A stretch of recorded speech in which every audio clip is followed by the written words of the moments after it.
Bonjour, bienvenue dans cette vidéo Langue d'Ultimate Claire qui concerne la comparaison des salaires. Je m'appelle Leïla Gattas et je vais vous présenter aujourd'hui quelles sont les différentes analyses que vous pouvez effectuer comme vous le souhaitez grâce à notre nouvel outil. Voilà. Donc, vous avez ici sur la gauche de votre écran les différents points de navigation. Donc, nous allons aujourd'hui nous pencher sur la partie des évaluations.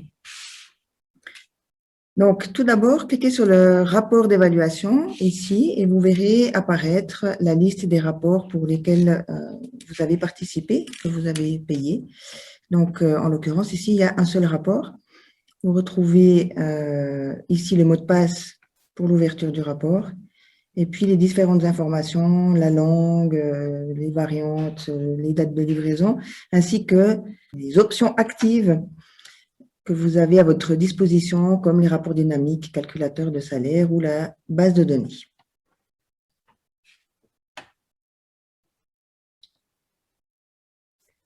Vous pouvez ensuite aller dans la sélection des données. Donc, c'est à cet endroit que vous allez décider quelles sont les données que vous allez utiliser pour faire les différentes analyses. En l'occurrence, là, vous n'avez qu'une seule donnée qui est à disposition. Donc, je sélectionne celle-ci. J'enregistre. Et puis, ici en dessous, vous avez encore une barre de filtre pour les données de votre entreprise. Donc, vous pouvez décider d'utiliser qu'une partie de vos données pour faire les analyses suivantes. Donc, typiquement, là, j'ai sélectionné une analyse par le lieu de travail, Lausanne. N'oubliez pas ici également d'enregistrer votre sélection pour que ce soit repris par la suite. On va passer maintenant à la partie des rapports dynamiques. Donc, en premier lieu, vous avez la voûte étoilée. Et là, on va faire une analyse de la courbe de salaire de la fonction liée à l'âge. Donc, on va définir qu'on prend la fonction 241, niveau 8. Vous voyez apparaître sur votre écran cette voûte étoilée. Donc, avec ici la courbe de salaire du marché, la bande salariale avec les plus ou moins 10%, ici. Et puis, on voit également que vous avez plusieurs options que vous pouvez activer ou désactiver selon ce que vous souhaitez. Regardez, donc typiquement, on peut enlever la bande de plus ou moins 10%. On peut la réactiver. On peut ajouter une ligne de tendance ou une ligne de tendance par sexe, par exemple. Vous avez également sur ce graphique, si vous passez, comme on est par fonction, si vous passez sur le titre ici ou si vous allez sur le petit i d'information, le descriptif complet de la fonction qui apparaît. Si vous allez sur les points dans le graphique et que vous cliquez, vous verrez apparaître le numéro de personnel de la personne, peut-être son nom si c'est ce que vous avez rentré comme données dans votre fichier, la fonction, le salaire et l'âge. Et vous voyez que les points restent activés ou désactivés si je reclique dessus. Donc, comme ça, vous pouvez vraiment aller analyser par personne dans le détail ce que vous souhaitez. Une autre possibilité, c'est donc ici, on était en train de faire une analyse de salaire par fonction et par âge. Vous pouvez prendre également la courbe de salaire du niveau de fonction. Donc là, on va resélectionner le niveau 8. Voilà. Donc ici, la courbe qui apparaît, c'est la courbe pour le niveau de fonction numéro 8 par âge. Et puis enfin, vous avez la possibilité, si vous le souhaitez, aussi de prendre la moyenne de salaire du niveau de fonction. Donc, on reprend une fois de plus le niveau 8. Et là, vous voyez qu'on n'a plus la courbe du marché par rapport à l'âge, mais qu'on a juste la moyenne du salaire du niveau de fonction. Alors, juste encore une petite information. Si toutefois vous n'arriviez pas à voir le graphe dans son ensemble sur votre écran, si vous avez un problème de largeur, vous pouvez ici bouger avec le plus et le moins jusqu'à ce que vous soyez complètement dans l'écran. Et si toutefois c'était un problème de hauteur, il vous faut aller dans les paramètres de votre navigateur. Par exemple ici, pour moi, Je vais simplement régler le zoom de cette façon-là. Voilà. Dans les autres rapports dynamiques que vous avez ici à disposition, vous pouvez regarder quelles sont les divergences des écarts de marché. Donc là, vous avez toute la société, enfin, les données sélectionnées, puisque nous avions activé le filtre de Lausanne. Donc, tous les employés qui travaillent à Lausanne apparaissent ici sur ce graphe. Donc ici, vous l'avez, la même chose. Vous avez la possibilité de le faire par courbe de salaire de la fonction, courbe de salaire du niveau de fonction ou salaire du niveau de fonction. Donc, vous avez à nouveau ces trois possibilités. Enfin, vous avez la possibilité de voir la liste du personnel avec les dérives du marché, donc avec toutes les informations concernant le marché. Et encore une fois, ici, vous pouvez toujours trier avec les trois possibilités que vous avez ici en haut.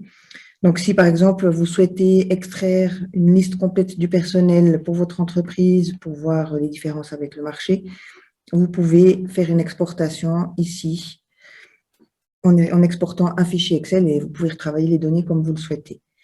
Vous verrez apparaître aussi dans cette liste la différence en pourcentage de salaire de la personne, puisque vous avez chaque individu ici dans la liste par rapport au salaire du marché. La dernière fonctionnalité dans ces évaluations, c'est le Data Warehouse, donc la base de données, qui est un outil qui vient d'être rajouté, qui n'était pas présent avant. Donc là, à nouveau, vous avez l'entier de la société, toujours aussi en fonction, ici on avait sélectionné le lieu de travail, donc il est toujours actif. Vous avez l'entier de la société et puis vous pouvez là-dedans également faire une exportation Excel si vous le souhaitez pour pouvoir travailler ces données. Et il y a simplement des informations supplémentaires que vous pouvez utiliser comme le quartile, la médiane, etc. Également la moyenne d'âge du marché dans une fonction, par exemple, les groupes d'âge auxquels ont été rattachées les différentes fonctions par rapport à nos échelons. Enfin, vous voyez à peu près toutes les données qui sont utilisées en arrière-plan, vous les retrouverez dans cette liste et vous pouvez faire des calculations un peu plus poussées si vous le souhaitez. Voilà pour cette partie évaluation. On a maintenant la partie setup, donc c'est tous les réglages, ou comment est-ce que vous pouvez importer d'autres données dans le logiciel. Donc ici, on travaille sur le fichier de base, celui qui vous est fourni, que vous retrouvez dans le rapport d'évaluation, c'est le même. Et vous pouvez construire un nouveau fichier. Donc, si vous prenez ici document modèle, vous avez fichier de données Excel que vous pouvez télécharger et puis vous pouvez importer vos données dans ce fichier-là. Comme ça, vous gardez le même template et vous pouvez rajouter des informations dans ce fichier. Par exemple, le nom des personnes, le nom des ateliers, les évaluations annuelles, à peu près ce que vous souhaitez. Donc, ici, on va importer un fichier.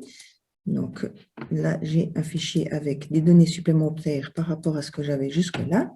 Je l'importe. Voilà.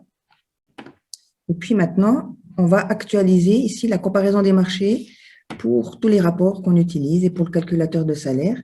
Donc, je vais simplement ici uploader ce fichier-là pour mettre à jour ma base de données derrière. Voilà. Le marché a été mis à jour avec succès. Donc, une fois que vous avez importé ce fichier, vous pouvez également définir ici l'attribution des qualifications, donc des évaluations annuelles que vous faites dans votre entreprise. Ce n'est pas une obligation, mais vous, si vous le souhaitez, vous pouvez le faire de cette façon, les sauvegarder. Et puis, on va voir maintenant ce que ça peut donner au niveau des Dynamic Reports, par exemple, dans la voûte étoilée. Donc, on reprend la fonction 241, niveau 8. Et puis ici, je vais cliquer « Afficher les qualifications ».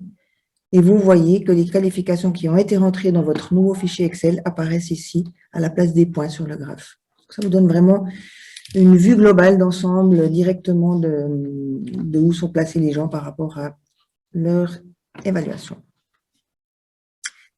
Voilà. c'est tout pour cette partie du setup. On va passer maintenant au dernier outil que je vais vous présenter aujourd'hui, qui est le calculateur de salaire. Donc, vous avez avec notre outil la possibilité de calculer un salaire. Par exemple, si vous engagez de nouvelles personnes, vous pouvez faire un calcul du salaire d'engagement. On va d'abord choisir le marché avec lequel vous allez comparer les fonctions. Choisir la fonction 241, on va toujours garder la même. Et puis ici, vous pouvez sélectionner l'âge, le taper, et tout sélectionner avec le curseur comme vous le souhaitez. Voilà. Et vous avez ici les résultats qui apparaissent sous 3 formes. Donc, la première forme, c'est la courbe de salaire de la fonction sélectionnée, donc la fonction 241 par rapport à l'âge. La deuxième, c'est la courbe du salaire du niveau de fonction, donc du niveau 8, toujours par rapport à l'âge. Et enfin, la moyenne du salaire du niveau de fonction au niveau du marché. Et encore une fois, vous pouvez exporter ce document sous format Word si vous souhaitez classer ça dans le dossier de la personne, par exemple, et en garder une trace quelque part. Et puis, en dessous, vous avez toujours à votre disposition la liste du personnel avec toutes les données de l'entreprise, notamment celles qui sont dans la fonction sélectionnée au-dessus, ce qui vous permet, en un coup d'œil, d'avoir une comparaison aussi avec vos employés à l'interne. Voilà. Voilà, donc nous sommes arrivés au terme de cette vidéo d'explication concernant l'analyse des résultats. Donc, je vous souhaite une excellente journée. On se tient toujours à votre disposition si vous avez d'autres questions. Et je vous dis à bientôt. Au revoir.